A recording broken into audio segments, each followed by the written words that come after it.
Assalamualaikum warahmatullahi wabarakatuh. Waalaikumsalam warahmatullahi wabarakatuh. Di samping tadi sempak, kakuping ngantek kompak. Assalamualaikum warahmatullahi wabarakatuh. Waalaikumsalam warahmatullahi wabarakatuh. Mareme ngan buana kasemek, rame ngan siganu amek. Ini penontonnya ada berapa puluh nih? Lumayan lah. Ya, jumpa lagi sama Kang Enyon di sini. Nah, ini baru tiba di garasi baru kita. Kang Enyon alhamdulillah selama bulan puasa kemarin dapat tugas sama Pak Haji sampai malam takbir.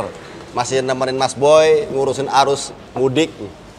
Nah, terus abis itu gue lebaran. Terus gue piknik. Ya, jadi halo-halo di Bali ya. apa? Halo-halo. Ya halo-halo dong di Bali. Ini bukannya nggak cinta nih sama Mas Boy, apa? Bukannya. Agak silau gue pakai kacamata. Oh, Ntar soalnya ada yang komplain, Mas Rian kayaknya kelihatan lelah banget, lesu banget. Gue tuh nggak suka kelihatan lemah di depan orang lain. Jadi bukannya nggak cinta nih sama Mas Boy nemenin kemarin arus balik ya kan? Tapi ternyata akhirnya kusut juga, Bray. Hah? Kusut. Kusut Semua. Jadi gue lihat tetap pantau Kang Enyon walaupun masih jalan-jalan di Bali, tetap Kang Enyon pantau. Lihat hati sih mau balik ke Pengging, mau nemenin, cuma apa daya akhirnya sampai dia bikin status, konten segala macam. Nah ini gue mau tanyain nih Bray, sama lu kemarin arus mudik kaget atau gimana nih? Apa? Arus balik nih, arus balik. Arus mudik masih bisa kita cover lah ya. Cover, orang Sunda maklum. Nyon, Nah, lu di dunia transportasi udah berapa tahun? 12 tambah 6, 18. Hah? 18. Kira-kira orang kayak gue ini selama ini lu kenal tergolong newbie atau mungkin amatir atau kayak gimana nih? Rian Mahendra di dunia transportasi, gue tanya dulu kapasitas Rian Mahendra di dunia transportasi. Berarti sudut pandang kacamata orang lain, perusahaan lain, ataupun dari skala perusahaan, menurut lu gue ini tipikal direktur operasional yang seperti apa? Direktur operasional yang garang. Udah sama kayak kaos gue. Udah baca dong. Kurang lapangan. Nah, ini Terus? ya kalau orang lapangan gue yakin lu nggak baperan. Salah satu sifat ciri khas orang lapangan itu pertama nggak baperan. Jadi sama seperti kemarin gue tonton Bang Isak. Nah, apa berhasil nggak dipuji, gagal dicaci maki. Berarti maksud gue terus berarti orang-orang kayak gue ini Nyon ketika gue lagi ada masalah, menurut lu masalah itu ringan apa sepele? Atau mungkin memang bener-bener berat berarti? Kalau sampai orang kayak gue pusing. Ya kalau dari sudut pandang gue kemarin, secara nggak langsung pusing pasti iya. Tapi yang pasti ada penanganan khusus yang mungkin bisa diurai. Pertama, Jadi, yang kedua, terus sudut pandang orang lain itu kan pastinya kan berbeda. Karena kan dia nggak terjun langsung di lapangan. Nah, gini nih. Benernya kalau secara monitoring dan secara sistematis ya, benernya arus mudik ini dibandingkan dengan arus mudik yang kemarin-kemarin nggak ada bedanya. Mungkin gue kemarin podcast sama Ridwan Hanif, bahasa gue sehalus mungkin dan sedetail mungkin. Tapi itu bukan, karena itu ditujukan untuk orang-orang yang bukan dari kalangan orang-orang transportasi. Tapi kalau gue sama Enyon kan, kita orang-orang transportasi lah. Jadi ngomong bisa belak-belakan aja. Jadi benernya arus mudik kemarin itu, secara sistematis kerja, terus segala macam SOP-nya, standar operasionalnya, itu nggak ada yang berubah dari tiap tahun, dari pertama kali gue megang bis tahun 2003 sampai sekarang. Itu nggak ada yang berubah. Jadi kalau ada orang, Mas, sistemnya gimana? Gampang, ya memang. Sistemnya itu sama, nggak ada yang berubah. Yang membedakan tahun ini adalah jumlah penumpang. Jumlah pemudiknya yang terlalu masif, melebihi dari kapasitas semua operator pengusaha bis yang ada di Pulau Jawa pada saat itu. Arus pemudik, ada yang ngomong, Mas kok ke Sumatera lancar-lancar aja. Kamu nggak tahu, di pelabuhan itu pengantrian sampai 12 jam itu ngantri pelabuhan aja. Belum di laut dia ngantri docking masih 4 jam, 6 jam ngantri docking aja. Bayangin. Terus ada lagi, Mas kok jalur pendeknya santai-santai aja nggak ada macet. Kita ini kan ke Jawa, medan lapangannya beda sama jalur-jalur pendek. Terus ada lagi, ya pokoknya banyak lah. Intinya Mas, yang membedakan adalah operasionalnya yang meningkat.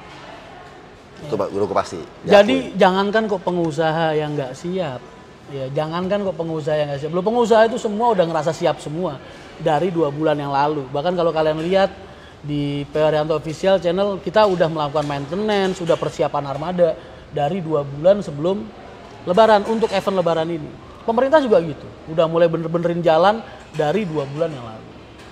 Sekarang pertanyaan gue satu, persiapan pemerintah, ya ini gue lagi bahas jalannya aja. Udah nyiapin sistem one way kayak gitu. Lu tahu nggak kemarin macet arus balik? Lah kan gue posting. Dari Solo, bayangin nih, dari Solo mas sampai ke Halim. Cawang, Halim. Itu berarti 4 jalur, 8 jalur. One way 8 jalur dari Solo sampai Cawang itu ngerayap mobil. Bayangin sepanjang itu 700 kilo. Tol sepanjang 700 kilo, 8 ruas jalan, arah yang ke timur sama arah ke barat kan dipakai buat ke barat semua.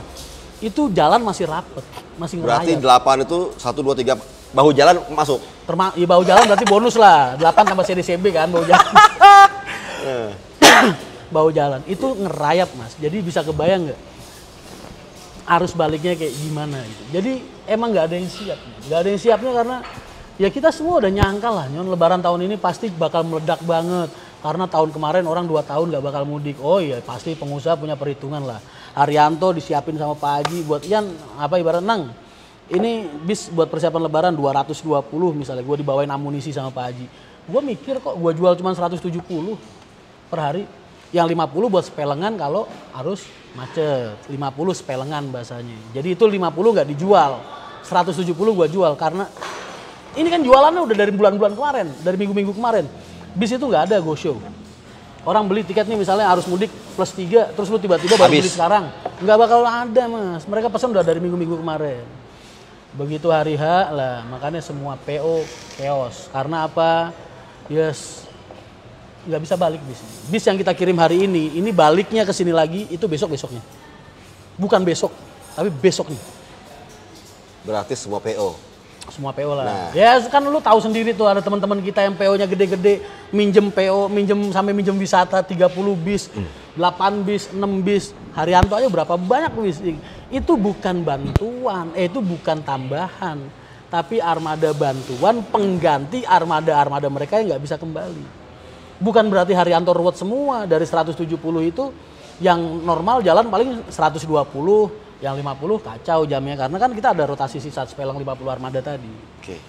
Jadi itu semua PO lah. Gue nangkep. Tapi sebelumnya kan gue udah posting. Waktu sebelum gue holiday, jalan-jalan itu titik kemacetan sampai Salatiga. Itu macet dari Banyumanik, itu nggak bergerak. Dan paginya baru diberlakukan one way. Itu sampai Cirebon. Diperpanjang lagi berarti sampai Halim. Nah berarti kan titik melemahnya itu adalah arus yang kendaraan yang dari arah barat ke timur. Betul, nggak bisa balik, kekunci di Jomin. Berarti penumpang untuk keesokan harinya itu nggak ke cover. Nggak ke cover. Makanya pakai bis tambahan. Pakai bis tambahan. Tapi nih Bray, ketika terjadinya komplain itu nggak pakai bis tambahan, pakai bis Haryanto-nya aja. Itu tingkat komplainnya tinggi banget. Sampai banyak yang naikin di medsos. Wah, HR begini, ini begini, ini begini, ini begini. Nah, ternyata sidik punya sidik. Ya, gua kan juga pemerhati dan pengamat sebagai mania. Ya kan? Anggap aja gua mania lah. Tapi gua emang melihat medsos nih, Bray. Nah, lu PO Haryanto itu, Haryanto Mania, apa sih? Grup tuh? Fanpage apa? Grup Haryanto Mania. Haryanto Mania. Kok di-approve?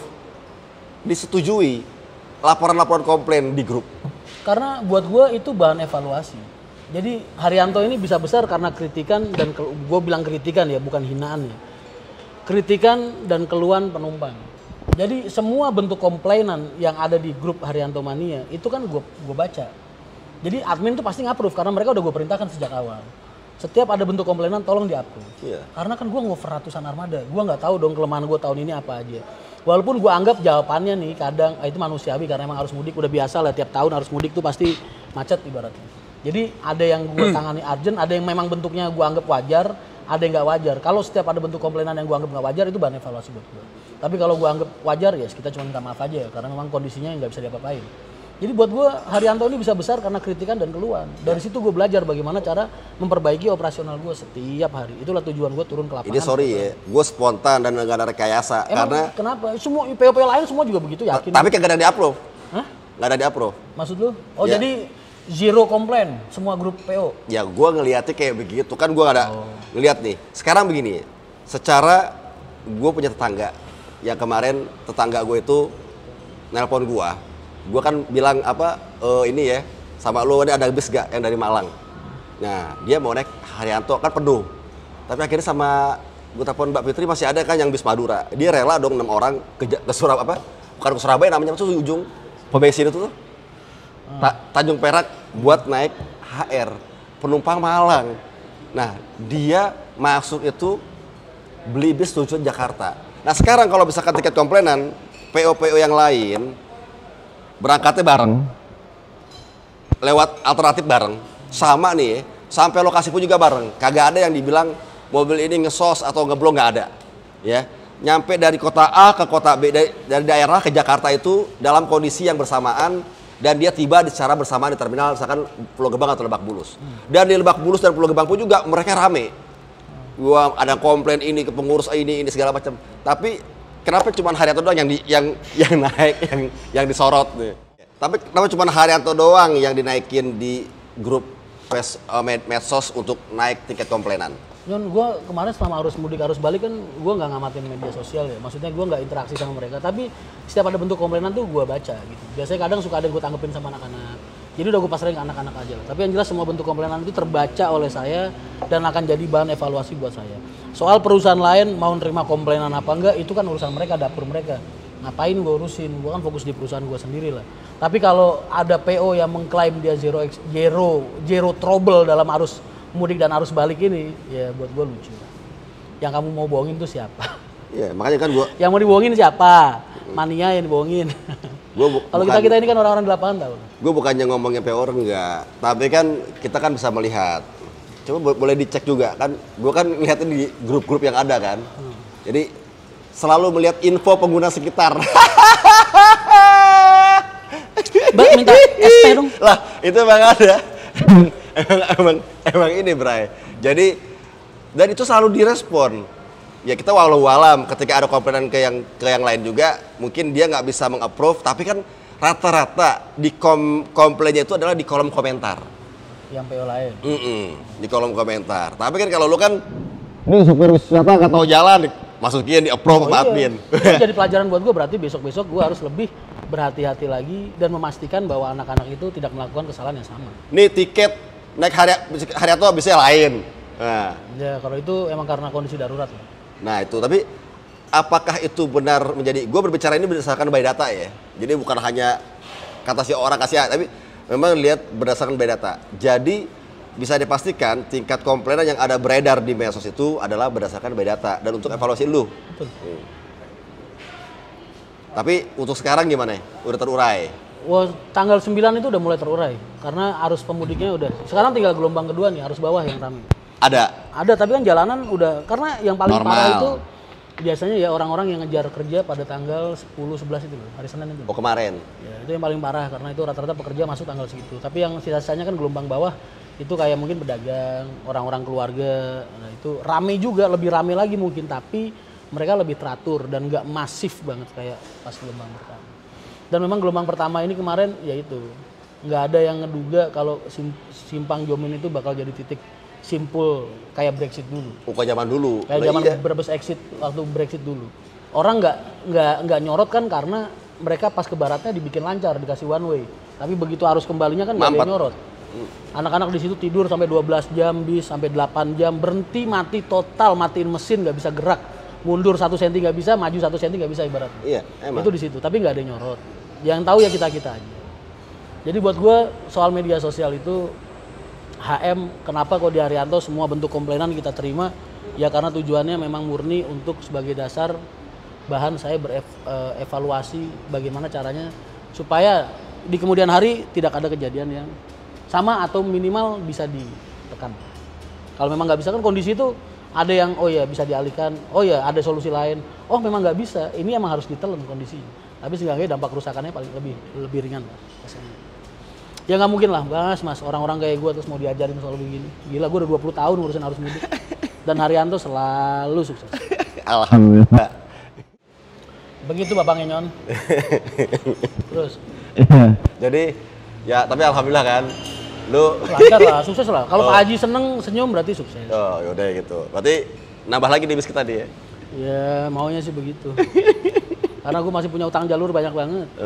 Utang jalur. Berarti tugas semakin berat nih gue nih. Nyari bis. Enggak lah, kalau ini kan semester ketiga berarti Bapak bis baru. Bis baru. Semester genap. Iya, semester. Gua ngebagi tahun itu sebagai jadi 3 mas. Jadi kuarter pertama, kuarter kedua, kuarter ketiga. Kuarter pertama itu biasanya darurat penambahan armada untuk menjelang arus mudik lebaran yang ada di kuarter kedua. Lantar kuarter ketiga itu persiapan armada baru untuk permajaan. Biasanya gue begitu polanya setiap tahun. Ya, jadi kurang lebih seperti itu Pak Mirsa. Jadi ini untuk masukin Juli sampai November biasanya HR ini persiapan armada dengan sasis baru. Entahkah itu produk Jerman atau produk Jepang ya. Tapi yang pasti tetap Bray, mobil bekas tetap kompor gue ya kan. Paling sekitar antara 20 sampai 30% lah. Ya sekarang kalau investasi apa-apa harus baru, terus gue nyari duitnya dari mana? Gue nyari untungnya dari mana? Ini buat pengusaha aja nih, biar mereka bisa berhitung. Kalau pengamat kan beda. Armada sekarang baru. zamannya pengamat lebih pinter daripada pelaku. ya udahlah kayak itu. Oke Pak Mirsa gitu aja Kang Kenyon. Lah, bentar. Apa ya lu? Masih kangen sama gue? Kagak. Masa bahasan cuma satu topik doang ya? Enggak ada lagi apa yang lain, gila lu. Cari yang lain lah, panjangin dikit biar orang pada kangen. ntar lagi kan lu, kita mau muter lagi. Nah Pak Mirsa udah gitu aja ya kan. Pokoknya, oh ya Bray, satu lagi mau ngingetin sama lu. Apa? Bye-bye di medsos. Ngapa gue harus bye-bye di medsos? Ya, follow aja dikit lah. Gini loh Nyon, gua kan orang yang nggak pernah nyari follower. Apa tuh? Satu, gua nih orangnya nggak pernah nyari follower. Gua nggak pernah mencitrakan diri gua baik. Gua juga nggak pernah sengaja menunjukkan diri gua buruk kasarnya. Gua selalu bisa berusaha jadi diri gua sendiri dimanapun gua berada. Jadi gua nggak pernah butuh sama orang. Bahkan gua di media sosial gua juga Nyon, kagak pernah yang namanya gua promosi. Ayo lu naik Haryanto, nggak pernah boy. Dikira perusahaan ini kagak beban amanah nih dari Allah. Jadi kalau suatu saat gua laku berkembang juga karena Allah emang ridho. Kalau suatu saat gua emang udah nggak berkembang, udah nih perusahaan bangkrut, itu berarti karena Allah udah kasihan sama gua, pengen gua istirahat. Simpel kan? Pak Haji kan begitu pola pikirnya. Jadi gua nggak pernah tuh mencitrakan baik sama orang, mencitrakan buruk sama orang, insya Allah lah nggak ada niat kayak gitu. Tapi emang tipikal gua Nyon, gua kan ya sekolah juga kagak. Iya bukan. Udah gitu gua kecil gede di jalan. Gua kalau ada orang baik sama gua ngomong sopan, oh gua lebih ratusan kali lebih baik dari dia, lebih santun dari dia. Nah itu. Tapi kalau gua dihina sama orang, bro, gua kasih tahu lu ya, Rian Mahendra ini secara institusi, gua ngejaga hidup ribuan orang yang ada di belakang gua, keluarga mereka, anak istri mereka. Kalau kamu hina saya pribadi, silahkan. Oh Rian tukang main gaple, tukang minum miras, suka ke karaokean, silahkan. Yang percaya syukur, nggak percaya alhamdulillah, karena yang dihina pribadi gua. Tapi kalau suatu saat hinaan itu ditujukan kepada Rian Mahendra sebagai direktur operasional perusahaan PO Haryanto, ya maaf kata, tetap lu gua kunyah pasti. Ya. Cara cuitan gua ya kayak gitu. Nggak ada yang bilang kok Rian Mahendra orangnya halus. Dari sejak awal gua nongol di media, lu kumpul sama Mas Ani sama siapapun, gua kayak gini gua. Karena emang basic kita beda. Gitu. Hanya saja ya itu tadi lah. Kalian lebih hati-hati aja. Kadang gua ini jual pelayanan, saya jual jasa, saya jual pelayanan, saya mengabdikan diri saya untuk perusahaan, untuk karyawan, dan untuk konsumen-konsumen saya. Tapi bukan harga diri saya yang saya jual. Ya itu mudah-mudahan, makanya kan bagi para pemirsa ini kan nggak ada yang mengenal lu maksudnya. Jadi hanya memandang sebagai sebelah mata ataupun dari sisi yang berlainan. Nah ini kan kita berbicara makanya. Tapi emang karakter gue tukang ngegas begitu. Ya. Dikendorin dikit lah makanya ya kan, agak slow dikit ya. Perasaan gue slow mulu, sama lu gue halo-halo mulu. Iya kan, kalau kan gue kan tahu main bareng, makan bareng, tidur bareng ya kan. Ini bagi mereka yang gak pernah tidur bareng sama lu ya kan.